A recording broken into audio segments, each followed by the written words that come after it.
berarti kita kan nggak dianggap. Nah, maka pada tingkat berikut kita nggak anggap Pak Menteri juga gitu. Oh, Akbar. Itu masalahnya. Jadi tidak bermaksud kita sok jago, tidak lah. Kita kan tahu kita orang-orang yang punya intelektualitas yang beradab kita. Tapi justru kemanusiaan yang adil dan beradab ini perhatikanlah kepentingan kita ini, yang mayoritas ini, yang memang bukan sekedar mayoritas buat saya nggak penting. Yang penting itu ini perintah Allah dan Rasulnya. Harus samina wa ta'na. Baca tuh surat Al-Ahzab ayat 36. Kalau Allah dan Rasulnya sudah beri keputusan, sudah bikin, jangan kamu pilih yang lain. Kalau kamu pilih yang lain, kamu tuh zolim. Nah, saya tidak ingin Pak Menteri zolim. Saya tidak bermaksud menghakimi, tidak. Saya baca Quran. Apa salah saya memahaminya begini? Kalau salah, ajari saya. Bagaimana tuh surat Al-Ahzab ayat 36 itu? Kalau Allah dan Rasul telah membuat keputusan, membuat aturan, ajar itu aturan dari Rasul. Kamu larang-larang, kamu bikin begini, begitu. Itu kamu udah zolim. Lebih kasar kita dari aksi bilang murtad lagi. Waduh. Oleh karena itu Pak Menteri, dengan hormat nih sahabatnya, ini sahabat. Antum keberatan nggak sabut ini? Ah, silakan. Kalau memang tidak ada pesanan ngapain keberatan? Ya, ya terima kasih. Jadi pertama tentu karena ini adalah tabayun pertemuan kita saling memberikan pemahaman terhadap perkara yang memang ada perbedaan dalam melihatnya. Jadi setidaknya saya berharap tentu anggapan-anggapan sebelumnya ini bisa clear terlebih dahulu Kang Edi, bahwa sama sekali ini tidak ada larangan azan, tidak ada jangankan larangan, bahkan pengaturan besar kecilnya volume azan pun sama sekali tidak diatur di sini.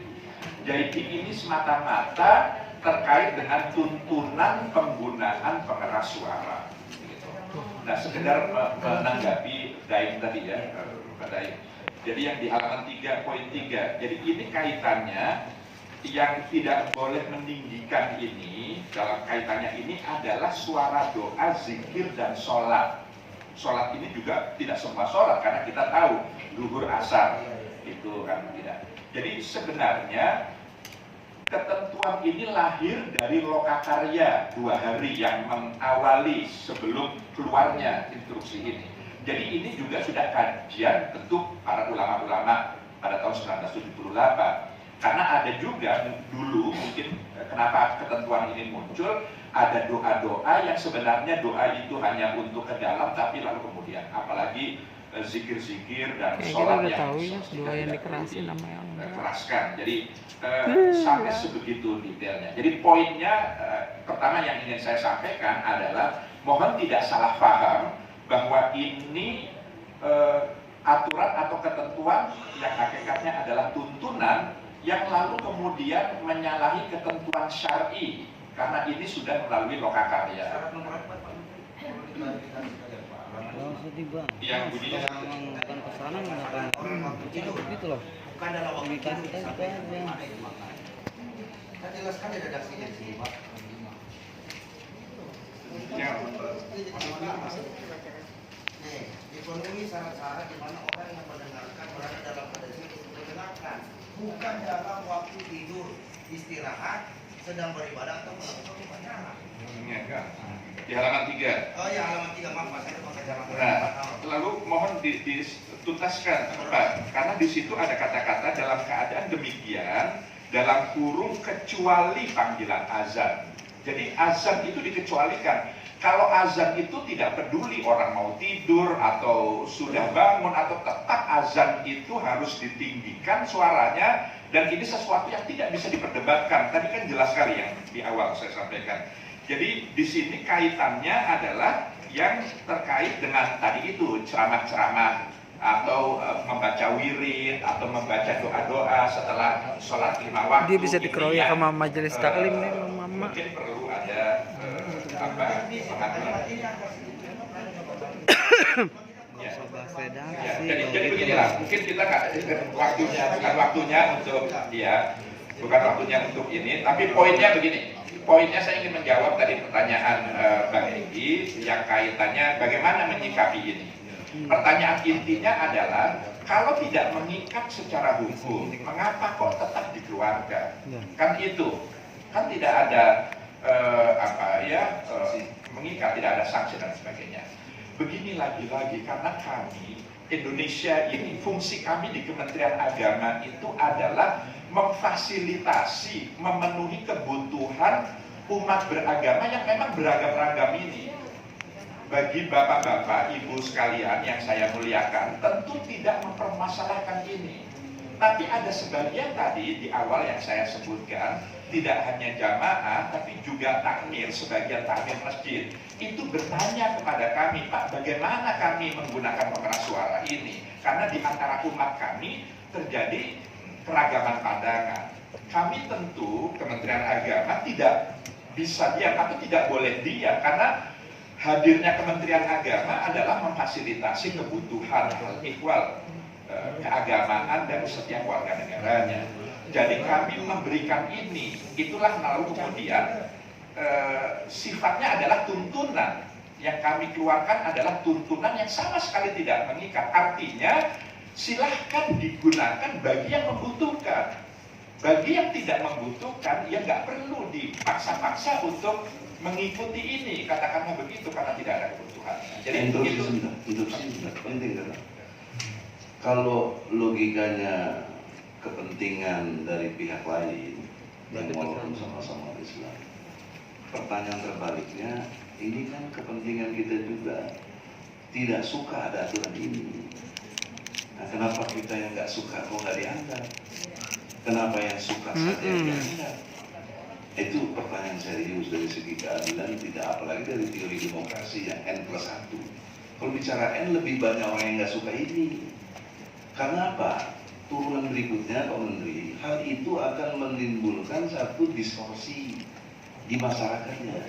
Bagi yang setuju dengan tuntunan ini, mempersoalkan kita yang nggak setuju. Masa takmir begitu nanya ke menteri? Takmir loh ya. Betul apa tidak? Betul. Itu Pak, saya tidak bermaksud mendikte ya, tapi kita bicara logika, adu logika yang harus bisa diterima. Kemudian yang lebih penting lagi, tadi Pak Menteri mengatakan kita ini bukan negara agama tertentu.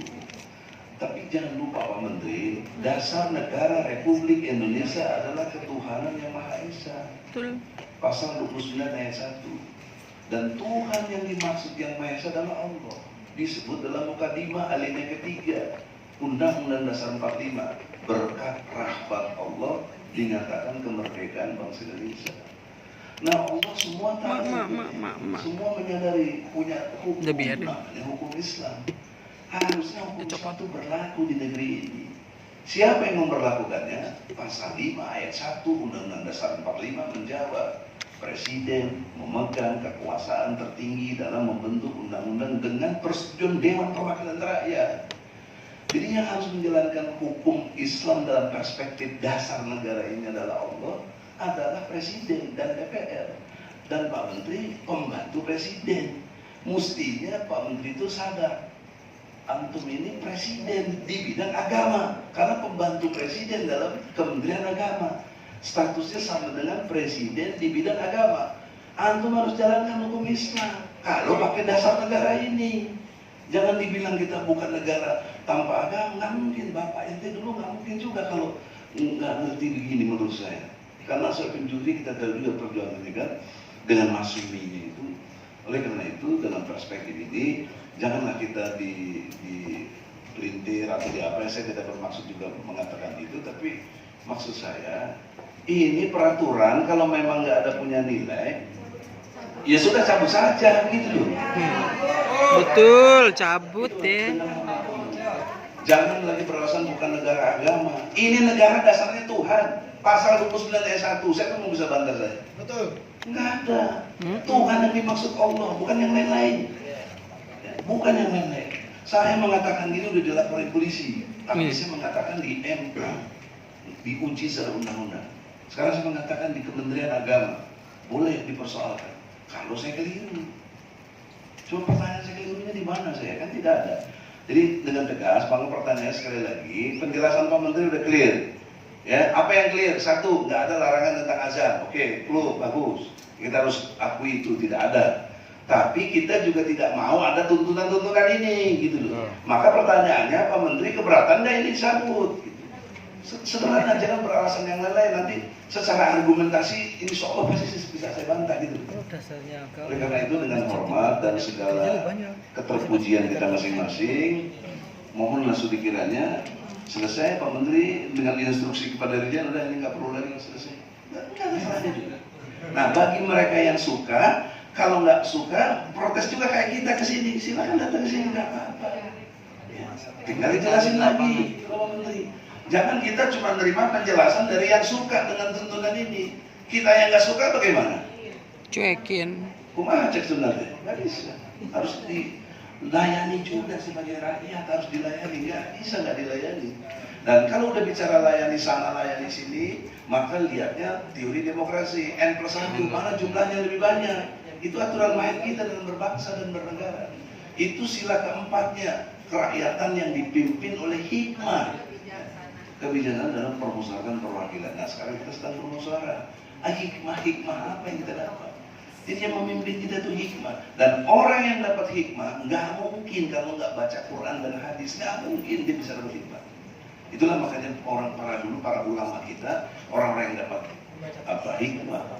Dan kemarin baru istimewa ulama dan lain sebagainya. Oleh karena itu dengan hormat, kita semua insya Allah sudah dapat hikmah di sini karena kita punya kecerdasan masing-masing. Hikmah apa yang kita perlu ambil? Saya mau nanya, jangan saya nanti dianggap persepsi saya sendiri. Apakah Anda perlu nggak tuntunan ini? Nggak perlu. Perlu apa tidak? Tidak. Tidak. Dengan jumlah yang banyak. Ini dengan hormat sebagai wakil kita yang kita percaya. Mau gimana kita nggak suka sama Jokowi, dia presiden kita. Ini wakilnya dalam arti bidang agama, wakil atau yang mewakili presiden, namanya menteri. Nah, oleh karena itu dengan hormat kita masih menghormati Jokowi sebagai presiden, Pak Menteri sebagai wakilnya.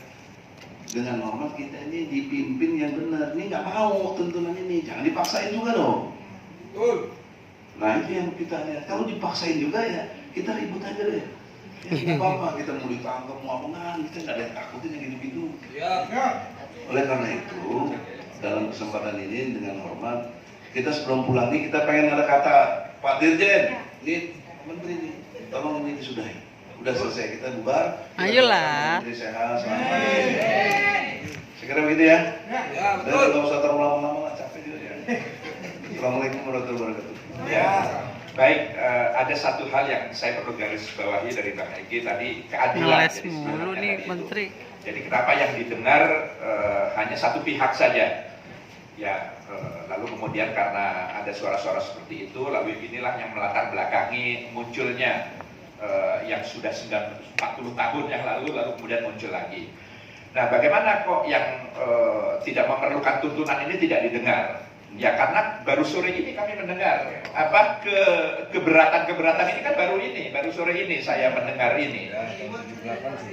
Betul. Jadi artinya supaya semangatnya kan keadilan. Jadi aspirasi ini kami terima, tadi sudah diserahkan oleh Ustadz Fikri. Tentu kami harus mendalami ini tadi itu dan lalu kemudian kami ini kan birokrasi kan nggak bisa keputusan serta-merta gitu, Bang Egy lebih paham lah. Ini kan harus dibicarakan. Kalau keputusan menteri itu mutlak boleh.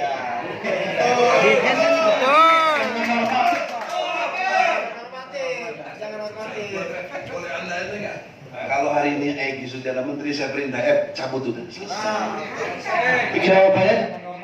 Begini, proses di birokrasi itu ada prosedurnya, ada mekanismenya. Jadi meskipun saya menteri pimpinan tertinggi, tapi ada aturan. Kita tidak boleh melampaui atau bahkan melanggar ketentuan-ketentuan itu. Ada mekanismenya, ada prosedur. Jadi tentu ini kami terima dengan jiwa besar, dengan dada terbuka.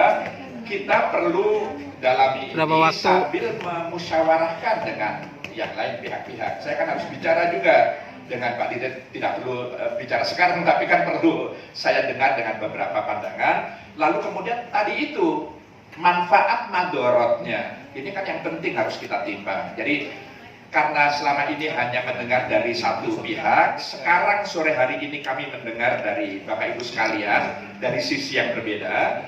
Tentu nanti akan kami musyawarahkan dan pada akhirnya kita akan mensikapi Saya punya yang masjid menjadi dari umur 5 tahun aja. Kira berapa lama tuh Pak?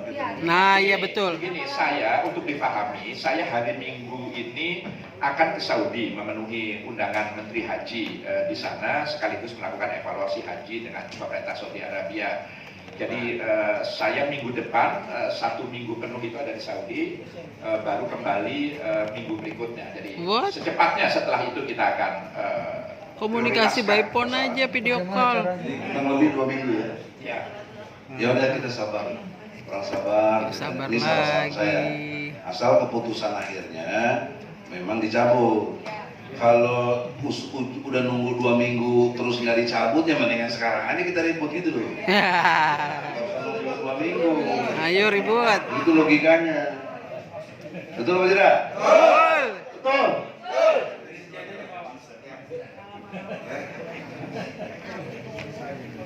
Kalau tadi Pak Menteri menyampaikan bahwa pertimbangannya pertumbuhan masjid yang banyak.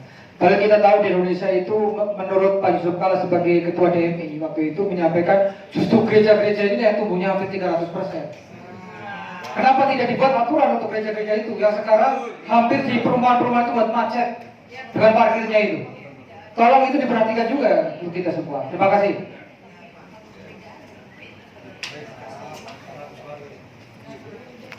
Ya udahlah, cukup.